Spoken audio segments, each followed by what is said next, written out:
வணக்கம். டிஎன்பிசியில் வந்து பாலிட்டியில் பார்ட் 4A அப்படின்னு சொல்லிட்டு ஆர்டிகிள் 51A அப்படின்னு அடிப்படை கடமைகள் குடிமக்களுக்கு கொடுத்துருக்காங்க. ஃபண்டமெண்டல் டியூட்டிஸ்ன்னு மொத்தம் 11 ஃபண்டமெண்டல் டியூட்டிஸ் கொடுத்துருக்காங்க. கண்டிப்பாக அந்த ஸ்லைட்லேருந்து ஒரு கொஸ்டின் எல்லா எக்ஸாம்லையும் கேட்குறாங்க.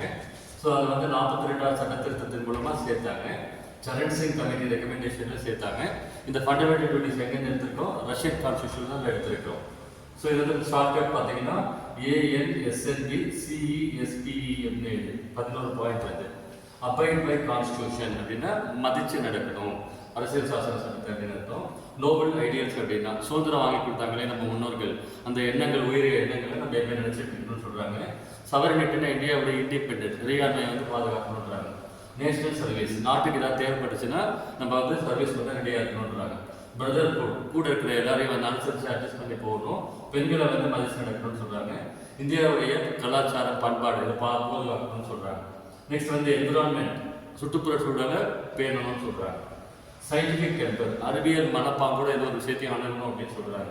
பொது சொத்து பத்திரமா பாதுகாத்துக்கணும் அப்படின்னு கவர்மெண்ட் ப்ராப்பர்ட்டி. எக்ஸலன்ஸ் செய்கிற எல்லா வேலையிலுமே எக்ஸலண்டாக இருக்கணும்னு சொல்றாங்க. இப்போ ரீசெண்டாக வந்து பார்த்தீங்கன்னாக்க 86 சட்ட திருத்தத்தில் குழந்தைங்களை பேரண்ட்ஸ் ஸ்கூலுக்கு அனுப்புறது ஒரு ஃபண்டமெண்டல் டியூட்டியாக சேர்த்துருக்காங்க.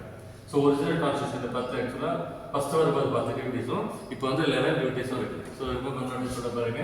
Abide by constitution, noble ideals, sovereignty, national service, brotherhood, culture, environment, next வந்து scientific temper, public property, excellence, education.